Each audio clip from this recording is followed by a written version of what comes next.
Olá, pessoal, sejam bem-vindos. Meu nome é Frederico Bersan, sou analista na B10 Investimentos. Estou aqui com Yuri Goulart, que também é analista na B10, e Felipe Irais, sócio e gestor da Dália Capital, uma gestora com fundos multimercado, de ação, que conta com um time que trabalha junto há mais de 10 anos.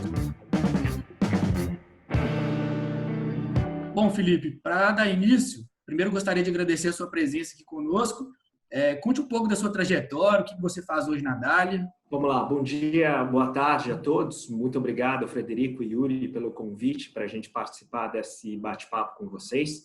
A Dália Capital é uma gestora que é relativamente nova, né? A gente tem mais ou menos 2 anos e meio aí de formação, mas ela é uma gestora que nasceu muito experiente, né? Porque a maior parte dos sócios, somos em 7 sócios principais, todos têm aí alguma coisa entre 20 e 25 anos de experiência no mercado. Eu comecei trabalhando no mercado financeiro na Hedging Griffon, né? A Hedging Griffon depois virou Credit Suisse Hedging Griffon, depois a parte, né, da gestão de fundos separou e virou a Verde, né, com o Luiz Stuberger. Eu trabalhei lá durante 5 anos, principalmente na parte de análise de ações. E aí, depois disso, eu recebi um convite para ir trabalhar no Banco Merrill Lynch, baseado em Nova York, né, ainda olhando para ações na América Latina. E eu fiquei no banco durante 12 anos. No final de 2017, eu achei que meu ciclo dentro do banco estava no final, né? E eu, além de ser analista de setorial, olhava os setores de commodities, eu fui estrategista de ações durante 6 anos lá, e eu achei que era hora de sair. Depois que a gente juntou com o Rocha, ficou muito claro que a gente devia montar uma gestora, que a gente devia montar um fundo, e aí nasceu a Dália, né? Então, no final de 2017, a gente resolveu se juntar e montar uma gestora, né? Foi aí que a gente começou. Eu queria que você começasse agora falando um pouco das estratégias, né, de cada um dos fundos e falando se é uma análise top-down, bottom-up, como que é feito aí? Tá, bacana. A gente tem essencialmente 3 fundos dentro da Dália, tá? Na verdade, são 2 estratégias principais, né? A nossa estratégia principal é do fundo Dália Total Return. Esse é um fundo que a gente fala, né, que é um fundo multimercado, que ele é focado em ações. Para esse fundo, né, na verdade, nossa forma de pensar na Dália é muito mais uma análise, né, no cenário, principalmente o cenário macro global. Então, a gente enxerga nosso fundo, né, como sendo um fundo, de fato, um fundo multimercado, que ele expressa as suas opiniões, principalmente através do mercado de ações, muito embora a gente use outros mercados, né, os mercados de renda fixa e também os mercados internacionais. Então, o Dália Total Return, né, como eu falei, ele é um fundo que tem uma exposição a risco de bolsa, né, que oscila entre 20% e 80%, sendo que ele tem um ponto médio ali nos 50%. Então, ele é quase um fundo que é meio bolsa, né, que quando a gente acha, né, que a bolsa deveria oferece, né, uma relação de risco e retorno melhor, a gente vai estar mais exposto ao risco bolsa. Quando a gente acha, né, que esse risco e retorno ele está pior, a gente sai da bolsa, vai para outros mercados, né? No ano passado, só para dar um exemplo para vocês, no ano que a bolsa subiu mais de 30%, o nosso fundo ele rendeu 5% acima da bolsa. E nesse ano, né, que a bolsa está caindo aí mais ou menos uns 30%, a gente está caindo menos de 1/4 da bolsa, né? Então, que mostra um pouco essa ideia, né, de quando a gente vê a oportunidade, a gente tenta capturar essa oportunidade, ter um posicionamento mais agressivo na bolsa, e quando a gente tem tá mais preocupado e mais conservador, a gente busca outros mercados para atuar. Tem uma derivada desse fundo, né, que chama Dália Institucional. A gente vai rebatizar esse fundo para Dália Ações, que é basicamente a gente pega a carteira de ações em bolsa no Brasil e replica nele num fundo que é puro de ações. Então, esse é o Dália Institucional. E a gente tem uma outra estratégia, né, que a gente chama de Dália Global. Essa estratégia, a gente está rodando ela, ainda não completou 6 meses, então ainda também não está disponível para investimento. Mas o Dália Total Return, ele tem mais ou menos 80% do risco dele, né, nas estratégias no Brasil e 20% do risco dele em estratégias fora do Brasil. Esse Dália Global, ele é o inverso. Ele é a maior parte do risco dele, 80% do risco dele é fora do Brasil e só 20% do risco é no Brasil. Só, Frederico, se você me permite, eu só queria fazer uma observação, né? Porque às vezes as pessoas perguntam, mas poxa, por que vocês fizeram um fundo desse jeito, né? Porque ele acaba sendo uma coisa meio diferente, né? O nosso fundo ele meio que não tem por aí, não tem uma coisa que seja parecida com isso. E para a gente o conceito disso ele foi relativamente simples, né? A gente pensou no fundo que fizesse sentido para o nosso dinheiro na física, né? Então, a gente gosta do mercado de ações, acha que aí é onde tem o maior potencial de retorno, né? Mas o mercado de ações, principalmente no Brasil, é uma coisa que é muito arriscada, assim, é muito difícil você estar lá completamente exposto, tal, aparece alguma coisa diferente, uma facada ali, né? Uma eleição diferente, uma eleição na tangente ali, é o ministro da Justiça que sai, vai dar um depoimento uma semana depois na Polícia Federal. Então, tem sempre muitas coisas para você estar assim, puramente exposto, né? Por isso que a gente pensou nessa estratégia de fazer uma combinação aí, né, de você manter, né, uma opcionalidade de participar dessa alta do mercado de ações, mas também fazendo outras coisas diferentes no fundo, né? Então, a parte de renda fixa, por exemplo, né, não só elas servem de proteção, mas também como composição de carteira, né? Assim, desde o dia 1 do fundo a gente está comprado em bolsa, comprado em dólar, né? A gente está comprado em dólar desde os 3,20. Bom, primeiramente, muito obrigado, Felipe. Falando um pouco mais aí dos fundos, né? Você comentou do fundo de ações, do fundo multimercado. Eles vinham tendo rendimentos expressivos. No fundo de ações, é cabível pensar que ele vai sofrer bastante, como sofreu. O fundo multimercado ele vinha bem e também não resistiu à derrocada da bolsa, mas caiu bem menos. Creio que por uma sustentação do ouro, do dólar, enfim. Eu gostaria de saber o que vocês fizeram ali naquele cenário daqueles 6 circuit breakers ali depois do carnaval. As principais posições continuam as mesmas? Houve alguma mudança de tese? Sim. Se você puder compartilhar um pouco com a gente. Claro, vamos lá, né? O fundo que é puro de ações, ele não tem muito jeito, né? Se a bolsa cai, ele vai cair também. O nosso trabalho é tentar selecionar as melhores ações para quê? No médio e longo prazo, né, esse fundo ele tem uma performance melhor que o IBX, né, que o índice de ações.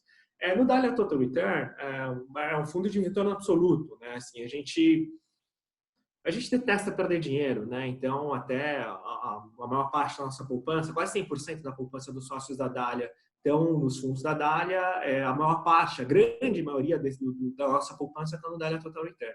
Então, quando a gente perde dinheiro, né, o fundo tem uma rentabilidade negativa, isso é ruim para a gente não gosta de perder dinheiro dos outros, principalmente perder o dinheiro dos outros, então a gente tem uma preocupação muito grande com essa história, né, de proteção do capital.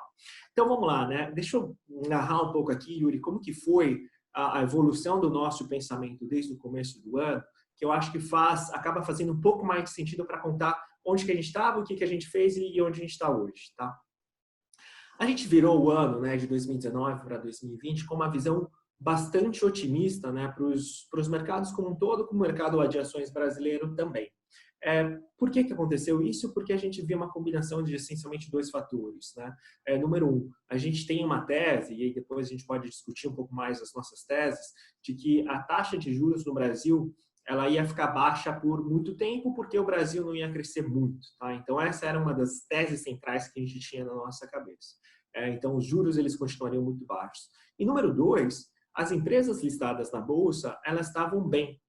Elas não tinham dívida, elas já tinham cortado custos, elas estavam se apropriando, né, de ganhos de mercado por conta da recuperação da economia, por mais que tímida. Então, os lucros das empresas listadas, eles continuariam crescendo aí na ordem de 10% a 15% ao ano pelos próximos anos. Você combina essas duas coisas, a gente estava com uma visão bastante positiva para o mercado de ações, né? Lembra que eu falei, o risco do Dahlia Total Return oscila entre 20% e 80%, ponto médio de 50%. Na virada do ano, em janeiro, a gente estava com risco aí mais perto de 70% a 75%, tá? Virou janeiro, a gente começou a ver alguns sinais negativos, né, na dinâmica de crescimento econômico global. Tinha dado um pouco do Covid na China, mas isso nem foi um grande fator, a gente deu talvez um peso não tão relevante para isso, até a gente tinha poucas exposições em setores que eram mais relacionados à China. Mas a gente estava vendo sinais um pouco piores ali de crescimento na Europa, Japão, então isso fez com que a gente ficasse um pouco preocupado. E dezembro e janeiro, se vocês se lembram, foram meses muito fortes para a Bolsa aqui no Brasil, né? Dá até saudade desses tempos, né? Então, era uma maravilha, né? A Bolsa subia quase todos os dias. O nível de preço estava um pouco elevado, a gente resolveu, né, ir gradualmente reduzindo um pouco de risco do fundo, né? Então o fundo ele estava ali com 70, 75 de exposição, a gente foi para a semana do carnaval com alguma coisa como 60, 65% de risco. Começa o carnaval, os mercados globais eles caem por conta do Covid. Para a gente isso acaba sendo, né, uma informação nova, né? A gente não imaginava que isso fosse ter esse impacto tão grande assim nos mercados. Na hora que tem uma informação nova, durante o carnaval a gente já toma a decisão de reduzir o risco do fundo. Então, o risco ele foi de 60 a 65, nessa semana para alguma coisa com mais perto de 40 a 45. Essencialmente, a gente fez 3 coisas, tá? A gente vendeu um pedaço da carteira de ações que a gente tinha, a gente comprou dólar, comprou mais dólar, a gente comprou mais ouro, tá? Então, a gente fez essencialmente essas 3 coisas. Vende bolsa, compra dólar, compra ouro. Nosso risco se reduziu para alguma coisa como 35, 40. Como a bolsa continuou a cair, né?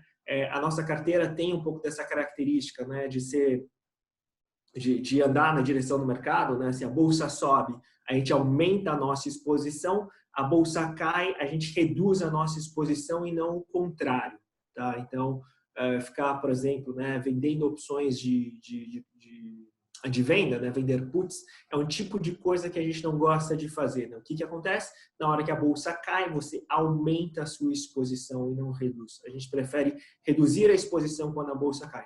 Então, naturalmente, com a bolsa caindo, a nossa exposição foi caindo, sendo que ela chegou aí na última semana de março, perto aí de 30%, tá? Naquele momento, a gente começou a olhar para algumas coisas diferentes, tá? Número 1, quando você... É difícil você comentar, né, sobre essas crises humanitárias, tal, porque pô, a gente está falando de vidas e tal. Mas a gente começou a ver sinais de que em algum momento de abril a gente teria os picos de casos e mortes por conta do coronavírus em vários países do mundo, né? Na Europa, principalmente, na Itália, nos Estados Unidos, né, que sempre o que é mais relevante para todo mundo é o que acontece nos Estados Unidos, dessa vez não seria diferente. E no Brasil, a gente poderia chegar, ou a gente chegaria num pico mais rápido, ou a quarentena funcionaria, né, e os casos eles não subiriam tanto assim. Primeiro ponto. Segundo ponto, essa crise ela teve uma diferença muito grande com relação a crises anteriores, né, que foi o fato de que a velocidade de reação dos governos e dos bancos centrais ela foi muito mais rápida, que em situações anteriores. A gente pode discutir por quê, né? A gente acha que uma das causas disso é porque nessa crise não havia um culpado, né? Quando não tem um culpado é mais rápido, mais fácil de você resolver o problema. Pô, dado que não é culpa de ninguém, vamos todo mundo se ajudar e resolver o problema. E essa reação ela foi muito forte. Ordem de grandeza pelo mundo é que todos os incentivos eles foram perto de 10 a 15% do PIB. Nos Estados Unidos, 10% do PIB. Na Europa, 10% do PIB. No Japão, 10% do PIB. No Brasil, 10% do PIB. Então, você teve uma reação dos governos que foi muito rápida. E 3, nível de preço. Até a gente escreveu, não sei quando que vocês acompanham as nossas cartas mensais, mas se alguém tiver interesse, né, de ler as nossas cartas, aqui a gente escreveu, né, soltou no dia 31 de março, era falando um pouco disso, né, que a gente estava comprando um pedaço do futuro do Brasil e esse futuro do Brasil ele estava, né, com desconto. Que foi que assim, né, quando a gente olha, né, o que aconteceu com o nível de preço das ações, essas ações elas estavam muito baixas, né, e aí na nossa visão, né, com a perspectiva de investimento de mais médio prazo, né, que é a nossa forma de pensar, fazia sentido a gente aumentar o risco. Naquele momento, a gente começou a comprar ações, né, tanto no Brasil quanto nos Estados Unidos, e a gente moveu, né, nosso risco para mais perto de 50%. Tá? Então, ali, a gente não vendeu o dólar, não vendeu o ouro, a gente continuou comprando em dólar, continuou comprando em ouro, e a gente comprou mais ações, a gente aumentou o nosso risco em ações. Então, Yuri, desculpa a resposta longa aqui, mas eu acho que foi importante te dar mais ou menos, né, um pano de fundo das coisas que a gente fez ao longo desses últimos meses. Muito obrigado, foi muito esclarecedor, foi muito bom. Falando um pouco de petróleo, né, eu acho que você acompanha esse setor de perto, a gente viu a recente queda dos preços dos barris, problemas de estocagem, conflito geopolítico. Vocês tinham uma posição relevante em Petro e vocês se mostravam muito otimista com a empresa no início do ano, se eu não me engano. Como que a Petrobras ela fica diante de todo esse cenário? Vocês enxergam nesse preço uma boa oportunidade ou vocês estão esperando a poeira baixar para decidir como agir? E se você acompanha também a PetroRio, puder comentar, não sei se você acompanha ela. Vamos lá, assim, eu não sou eu que acompanho o setor de petróleo mais de perto, né? É o nosso sócio Felipe Leal, que faz isso há 20 anos. Então, mas eu te passo mais ou menos como que está a nossa visão sobre petróleo, Petrobras e PetroRio. Eu não vou comentar porque eu realmente não conheço, tá? Mas, assim, de fato, a gente tinha uma posição, não era uma posição grande, era uma posição, entre média e grande no nosso fundo, né? A gente fala de posições que são posições de 8%, médias de 4%, pequenas de 1% ou 2%. Então, de uma forma geral, essa é a forma como que a gente atua. Petrobras era uma posição entre média e grande, tá? Entre 5% e 8%. Mas uma das coisas muito interessantes, né, que a gente faz, que é a nossa forma de atuar. Petrobras, e não é uma coisa específica para Petrobras, para a empresa, mas o negócio de petróleo é um negócio que é muito cíclico, certo? E que às vezes é muito difícil você acertar, né, qual ponto do ciclo a gente está pô, as oscilações de preço elas podem ser muito fortes. Uma das grandes vantagens do nosso fundo é que a gente pode tentar correr o risco, né, da alta, né, da ação da Petro, tentando minimizar o risco específico do petróleo, fazendo isso de alguma outra forma. Aí, para explicar de um jeito mais não tão complicado, basicamente, a nossa posição de Petro, uma boa parte dela estava protegida, porque a gente ficava vendido em petroleiras fora do Brasil. Então, você fica comprado em Petrobras, vendido em petroleiras fora do Brasil. Ou seja, a ideia aqui é tentar minimizar o risco petróleo. Se o petróleo cair, essas outras empresas elas deveriam cair também, talvez cair mais que a Petro, como aconteceu. Então, isso protegeria um pedaço do nosso investimento. Uma outra forma de fazer isso é através de opções de compra. Ao invés de você comprar a ação direto de Petrobras, fazia sentido, em alguns momentos, a gente comprar opções de compra de Petrobras. O que isso significa? Que, ao fazer isso, você tem o direito de comprar a ação de Petro e não você não tem a obrigação. E se ela cai de um determinado nível, você perde o prêmio das opções. Então, a gente gastava aí a ordem de grandeza 0,5% para ter exposição de Petrobras. Se ela subisse, você ganharia proporcionalmente quanto, né? Eu ganharia um bom pedaço da alta, só que se fosse errado, você praticamente não perderia nada, tá? E foi o que aconteceu. Quando a Petrobras caiu, automaticamente a nossa posição de Petro ela diminuiu, porque, poxa, por um lado, né, você tem a proteção das empresas de petróleo e do outro lado você tem as opções que elas desaparecem, elas viram pó, mas você perde um pedaço muito pequeno do seu capital. Qual que é a nossa visão de hoje? Ainda é um pouco difícil de dizer, né? Se a gente tem uma visão que daqui a 2 anos o petróleo ele tem que estar no nível mais alto, mas a gente não descarta a possibilidade de os preços de petróleo, principalmente, né, aqueles preços, né, dos mercados futuros em vencimentos curtos, eles continuarem sob pressão aí ao longo dos próximos meses, tá? Então, é um pouco do teu último comentário. A gente está esperando um pouco a poeira baixar para ver se a gente aumenta ou não a nossa exposição à Petrobras. A gente tem uma confiança muito grande, né, de que a empresa ela está fazendo um excelente dever de casa nesse processo inteiro, né? O CEO da empresa, o Roberto Castelo Branco, é um excelente gestor, muito bem qualificado para tocar a empresa nesse momento que a gente está, tá? Mas a gente está esperando para ver o que vai acontecer com o mercado antes de tomar qualquer decisão de investimento aqui. Você que acompanha muito de perto aí o setor de mineração, né? Nós sabemos que a Vale já representou uma boa parte da carteira de vocês. Depois dessa grande queda aí da bolsa, vocês aumentaram a exposição em Vale? O que vocês esperam desse setor de mineração como um todo? A gente aumentou assim a exposição em Vale, mas ainda continua sendo uma posição pequena, tá? Por que a gente aumentou a exposição? Porque tem uma combinação de fatores, né? Assim, essas empresas, né, que são empresas que são cíclicas, que respondem aos grandes ciclos de crescimento econômico, o melhor momento para você investir nelas é um tipo do momento que a gente está hoje, né? Que, poxa, você tem uma desaceleração muito forte dos ciclos, que as empresas, né, o mercado de uma forma geral fica bastante preocupado. Vendem as ações dessas empresas achando que, poxa, não vão mais crescer lucro ou receita e por aí vai. Mas a verdade é que isso é um ciclo, esse ciclo eventualmente ele passa. Ele pode ser um pouco mais curto, ele pode ser um pouco mais longo, esse ciclo ele eventualmente passa. Além disso, os preços de minério de ferro eles estão ainda razoavelmente altos. Por quê? Porque a maior demanda de minério de ferro no mundo ele vem da China. E a China, né, como resposta até, né, pela desaceleração, né, pelo impacto negativo de crescimento econômico por conta do Covid, ela tem feito muitos estímulos, né, de gastos em infraestrutura. Qual que é a consequência disso? Você tem uma demanda bastante suportada, né, no mercado siderúrgico. A demanda de aço lá continua bem. Isso faz com que os preços, né, eles continuem no nível razoavelmente alto. Tá? Então, a Vale sim é uma empresa que a gente gosta, a gente tem no nosso portfólio.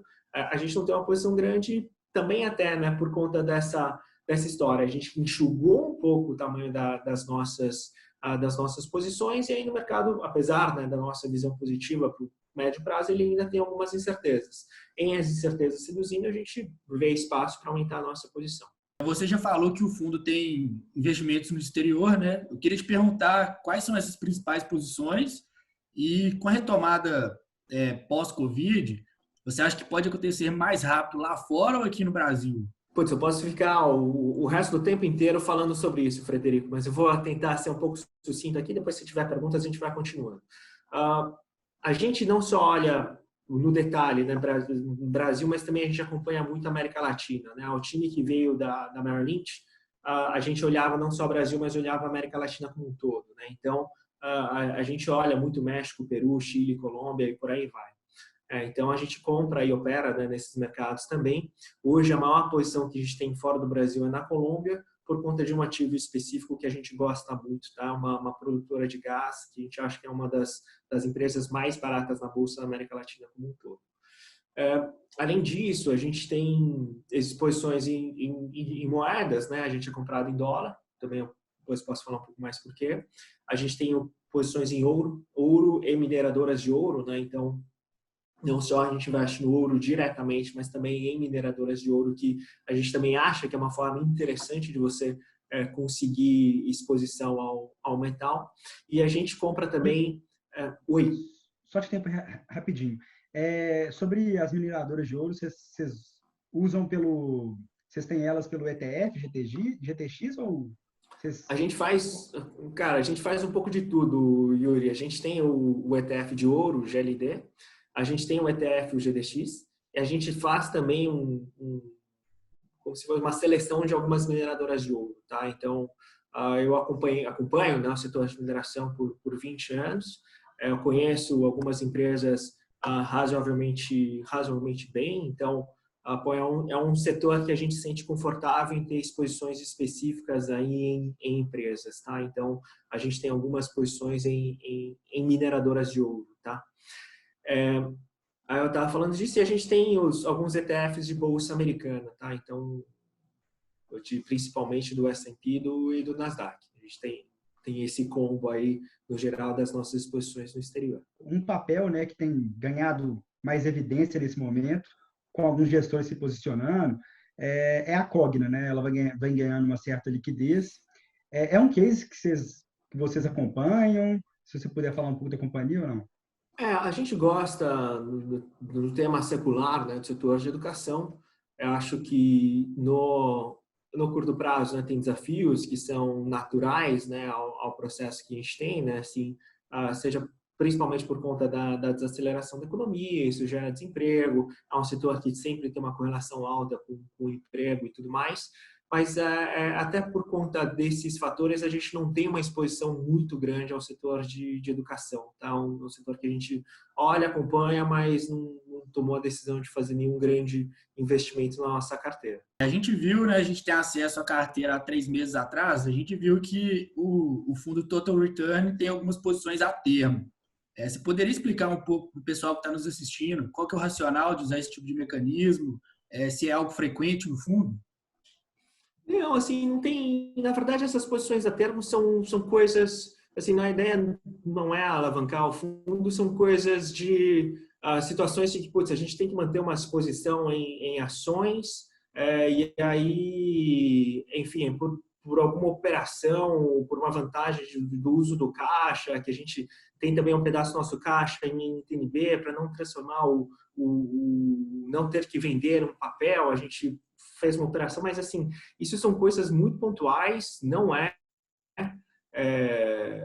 objetivo, né, de fazer uma operação a termo alavancar o fundo, né? Assim, é simplesmente uma decisão de gestão do caixa do fundo, tá? Então, assim, eu não, hoje eu diria, assim, claro que não é uma coisa que eu acompanho no dia a dia, tá? Eu acho que a gente não tem nenhuma operação a termo hoje no fundo, porque de fato não é o nosso objetivo, né? Assim, às vezes as pessoas acham, não, vocês estão fazendo operação a termo, então vocês estão alavancando o fundo. Não, a gente não alavanca o nosso fundo. Eventualmente a gente faz esse tipo de coisa por conta aí de uma gestão do caixa do fundo, mas não é por conta de uma alavancagem, tá? Não é que a gente, vamos ficar agora 200% comprado em bolsa. Não, o nosso fundo ele tem o mandato de ficar entre 20% e 80% comprado em bolsa, e a gente segue rigorosamente esse mandato, tá? Bom, na carta publicada hoje, né, dia 5 de maio, vocês apimentaram a discussão sobre sairmos muito rápido da crise, com uma reversão muito rápida de março para abril. Estudando crises passadas, podemos migrar de uma situação de crise para uma situação de bolha de ativos? Explica mais um pouco sobre isso para a gente, por favor. Vocês estão rápidos aí, hein, cara? Vamos lá. Qual que é o nosso... Assim, a gente está sempre tentando pensar o que vai acontecer com o mercado para frente, tá? Poxa, a gente ficar discutindo, né? Não, a gente está em crise, vamos cair mais, não sei o quê. Na nossa visão, não é uma coisa que agrega. Não que a gente não ache que a gente já passou por isso e estamos tranquilos, tá? Mas, na nossa visão, existe uma outra narrativa. Quer dizer, né, assim, então vamos só dando um passo para trás. Na narrativa de todo mundo, existe uma incerteza muito grande, a gente não sabe os impactos do Covid, os picos de caso aqui no Brasil ainda não aconteceram, os leitos das UTIs eles estão subindo, vão provavelmente lotar os hospitais nas próximas semanas, o Bruno Covas e o Dória eles estão restringindo fazendo uma quarentena um pouco mais rigorosa, isso tem impacto negativo para as ações, vide como está sendo a performance, né, das ações do mercado hoje, então você tem um impacto negativo em resultados e por aí vai. Então essa é uma narrativa que na nossa visão já é bastante comentada, né? A única coisa, né, que a gente sempre tenta pensar, falar assim, poxa, será que existe alguma outra coisa diferente acontecendo no mercado? E na nossa visão tem uma coisa que é muito interessante, né? Porque a gente sempre estudou crises, né? Então, eu trabalhava no Banco Merrill Lynch, né? Em 2008 o banco quebrou. Então, para mim foi talvez um dos melhores ensinamentos de crise foi ter passado por essa experiência. E na época mesmo eu já estudava muito, né? Sobre impactos de crises e por aí vai. Uma das coisas que nos chamou muita atenção, né? Foi que uma crise, ela sempre acontece, não quer dizer, ela pode acontecer, não necessariamente esse foi o caso atual, né, mas uma crise ela pode acontecer depois de uma bolha. E aí a gente ficou discutindo, né, quais são os fundamentos, né, de formação de uma bolha. E uma das coisas que para a gente chama muita atenção, né, é que quando você estuda, né, bolhas passadas, elas normalmente têm duas coisas em comum quando elas estão no seu estágio inicial. Número 1, uma novidade, aquela sensação, né, de, putz, dessa vez é diferente. E número 2, um excesso de crédito no sistema. Você tem dinheiro fácil. Então, vamos lá, né? Bolha de Nasdaq de 99. Você começou a ter um monte de empresas que eram empresas novas, que elas estavam performando melhor do que todo o resto, que fez com que as pessoas falassem, nossa, eu preciso ter uma exposição maior a esse setor, e elas tinham dinheiro, porque a taxa de juros estava baixa. Não porque a economia americana ela estava se desacelerando, mas porque alguns anos antes você teve crises externas que fez com que o Banco Central americano cortasse os juros. Você teve a combinação dessas duas coisas, uma novidade e um ambiente de crédito muito favorável. Essas coisas, normalmente, elas ficam muito mais fáceis de você ver depois, né? Depois que você passa, depois que você vê o que aconteceu, você fala, putz, olha, você tinha essa novidade, você tinha o crédito. O que a gente está tentando fazer na nossa carta desse mês é falar assim, poxa, será que o crédito eu acho que é indiscutível que tem? Vide, né, a expansão de balanços de todos os bancos centrais do mundo, inclusive do Brasil. Então, crédito abundante existe. 2, será que a gente não tem alguma novidade acontecendo? E aí uma coisa, né, que um olha para a cara do outro, né, via Zoom, e fala, caramba, né, uma das coisas que a gente tem feito muito é falar da palavra nunca. Nunca antes dessa história eu fiz isso. Nunca antes eu usei tanto, sei lá, o Zoom.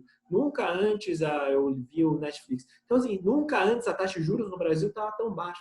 Então, nosso ponto é que existem várias novidades aparecendo por aí, num ambiente em que o crédito ele é muito abundante. assim, querendo ou não, a combinação dessas duas coisas, né, uma novidade interessante com o crédito, faria com que isso pode começar a surgir uma bolha. A gente acha que está longe disso, mas a gente só queria deixar o pensamento para as pessoas, né, de que, assim, pode parecer estranho, mas, assim, a velocidade de saída de uma crise para uma bolha pode acontecer. Por isso que a bolsa até, né, você olha o índice do S&P 500, né, da bolsa americana, ele caiu 12% em março, subiu 12% em abril. Enfim, é só esse pensamento diferente que a gente queria deixar na cabeça das pessoas. Você tinha falado também sobre a posição comprada em dólar, né, do fundo. Vocês ainda enxergam a simetria no dólar? A gente viu que o dólar chegou a 5,60, 5,70. Vocês já estão diminuindo a exposição? Como é que está isso? Não, a gente continua comprando em dólar, tá? A nossa, por alguns fatores fundamentais, né? Número um, vocês já devem ter percebido, né, o que tem acontecido com o dólar, né, ao longo desses últimos anos. Desde, sei lá, deu eleição do Bolsonaro, o dólar estava ali perto de 3,70, a bolsa estava perto de 70 mil pontos. A narrativa na época, né, no final de 2018, era assim: se der Bolsonaro, se der a direita, a bolsa vai para 100 mil pontos e o dólar vai para 3,20. Essa era a narrativa da época. Aí, vamos lá, deu a direita, a bolsa foi para 100 mil pontos e o dólar foi para 4. Você fala, caramba, né? Que estranho. Aí você fala, não, depois a reforma da Previdência, em julho do ano passado, assim que aprovar a reforma da Previdência, o dólar vai cair, a bolsa vai subir. A bolsa sobe e o dólar sobe. Agora, mês passado, não, o dólar só está muito alto por conta da crise. Na hora que a crise passar, o dólar vai cair. Aí vamos ver o que aconteceu em abril. As bolsas se recuperaram, né? Porque existe, né, essa história que eu falei, da resposta dos bancos centrais e por aí vai. O que aconteceu com o dólar? Subiu. Sempre que acontece alguma coisa assim de forma recorrente, a gente tem que parar e pensar e falar assim, poxa, será que eu estou olhando isso, né, do jeito certo? Será que não tem uma coisa muito mais forte por trás disso tudo? E na nossa visão tem, eu diria que tem dois elementos principais. Número um, a taxa de juros no Brasil ela está muito baixa, ela vai continuar baixa por muito tempo. O que aconteceu, né, a gente tem um problema que, poxa, o modelo de crescimento econômico do Brasil, até dos 30 anos até 2016, ele era um só. O Brasil ele gasta demais. Por que o governo gasta demais? Porque o governo gasta demais, você tem uma inflação mais alta, os seus juros ele tem que ser mais alto do que deveria. Porque os juros são mais altos, a sua moeda é mais apreciada, o dólar fica muito, muito baixo. 2016, o que aconteceu? O Brasil quebrou, acabou o dinheiro, né? A gente carinhosamente chama aquele período de Dilmageddon, né? Que, putz, deu uma detonação do país, Dilmageddon, acabou o dinheiro. Na hora que acaba o dinheiro e o governo começa a gastar de menos, acontecem alguns fatores interessantes, né? A inflação cai, a sua taxa de juros estruturalmente vem para baixo. Se os juros vêm para baixo, aquele capital estrangeiro que vinha para o Brasil para se apropriar desses juros, ele não vem mais. Falando de uma forma diferente, né, que o maior produto de exportação do Brasil, historicamente, ele nunca foi minério de ferro nem soja. Ele sempre foi juro real. Os gringos, eles vinham para cá, eles se apropriavam dos juros e iam embora. Esse era o nosso maior produto de exportação. Na hora que acaba essa dinâmica do governo a gastar demais, a taxa de juros estruturalmente vem para baixo. Se essa taxa de juros ela vem para baixo, o que acontece com, primeiro, os ativos, né, em moeda local, ele sobe, bolsa, imóveis, NTNB, isso tudo sobe. E o que acontece com a sua moeda? Ela deprecia. Isso é normal, isso aconteceu no mundo inteiro. Então, o dólar, estruturalmente, agora, ele pode ficar, na verdade, ele deveria ficar mais alto. Esse é o fator 1, que é o lado do Brasil. Então, o lado 2... que aí eu acho que, Yuri, foi você que fez a pergunta, ou, desculpa, agora me confundi, Frederico, você perguntou quem se recupera mais fora ou aqui. Então, o lado 2, que as pessoas se esquecem, né, que é o seguinte, a moeda é uma coisa de duas vias, é uma coisa de duas mãos. Se uma moeda se aprecia, outra moeda tem que cair. É diferente de bolsa.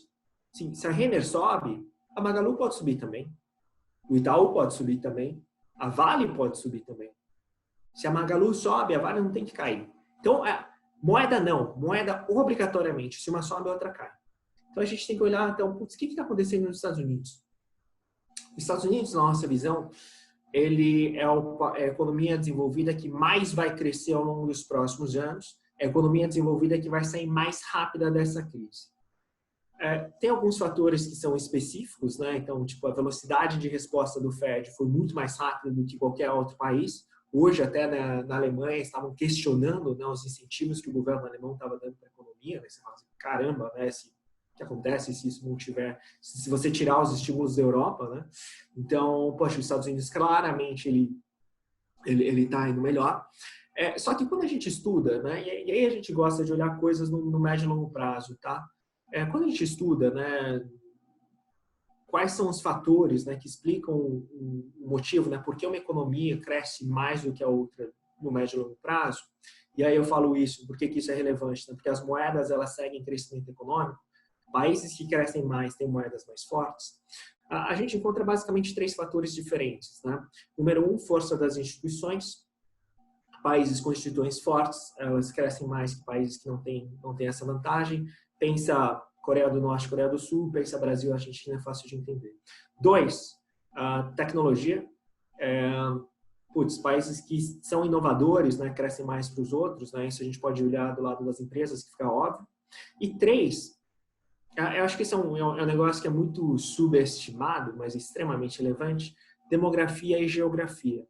Os Estados Unidos é o país desenvolvido que tem a melhor demografia de todos os outros. Os Estados Unidos, ele tem uma demografia melhor do que o Brasil. O que eu quero dizer com isso? Eu quero dizer o seguinte, que quando você pensa em PIB, de uma forma super simplista, PIB é população economicamente ativa, né, número de pessoas, vezes o PIB per capita, quando cada pessoa gera de dinheiro. Se você tem uma demografia favorável, essa tua população economicamente ativa, ela cresce. O que acontece hoje é que em vários países do mundo, na Europa, no Japão, na China e no Brasil, essa população economicamente ativa está caindo. Os Estados Unidos é o único país desenvolvido relevante que tem essa população economicamente ativa crescendo. Isso é uma vantagem bizonha. Então, quando a gente pensa aí ao longo dos próximos vários anos, os Estados Unidos vai crescer mais que todos os outros países desenvolvidos. Isso é uma força que é muito difícil a gente jogar contra. Então você fala, putz, momentaneamente o dólar pode cair? Putz, até pode. Como ele caiu de, sei lá, 5,70 para 5,50, por aí vai. Mas estruturalmente a tendência do dólar é para cima. Essa combinação de fatores, né, é o que a gente chama, que as pessoas chamam, né, de Pax Americana. O mundo vive sob uma dominância dos Estados Unidos. Esse negócio vai continuar. Então, na nossa visão, aí também, peço desculpas de novo pela resposta muito longa, no Brasil você tem uma taxa de juros muito baixa, nos Estados Unidos você tem um crescimento mais rápido, um crescimento melhor do que todas as outras regiões, então a combinação disso é um dólar forte. Então, assim, em suma, né, esse é o resumo da nossa visão, você compra bolsa, você compra dólar, o dólar te serve como uma proteção e você sabe que no médio prazo o dólar vai subir.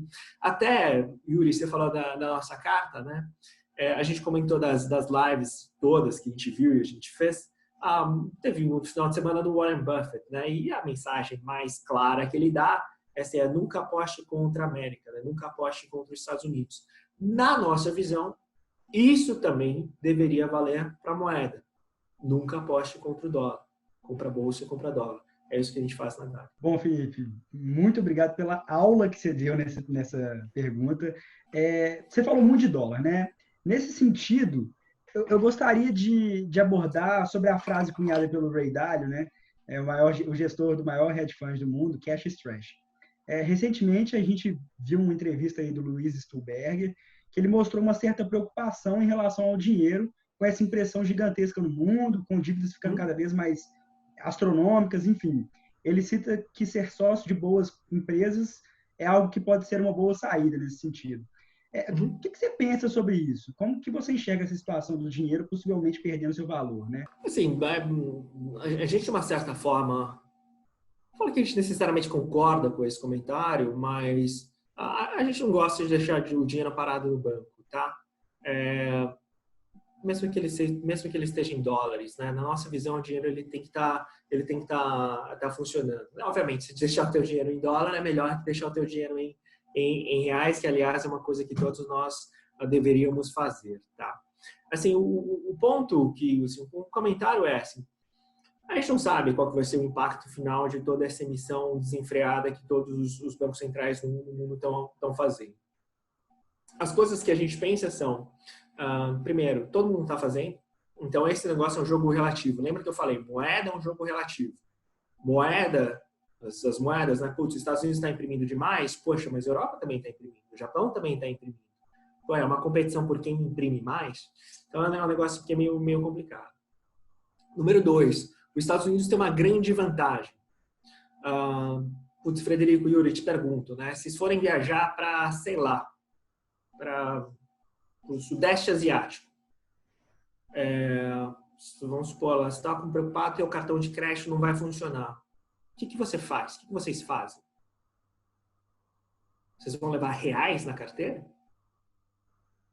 Vão levar dólar. Dólar é um negócio que todo mundo quer. Então, você tem esse fator, putz, eu vou imprimir, tem uma impressão de dinheiro infinito, sim, mas você está imprimindo um produto que todo mundo quer.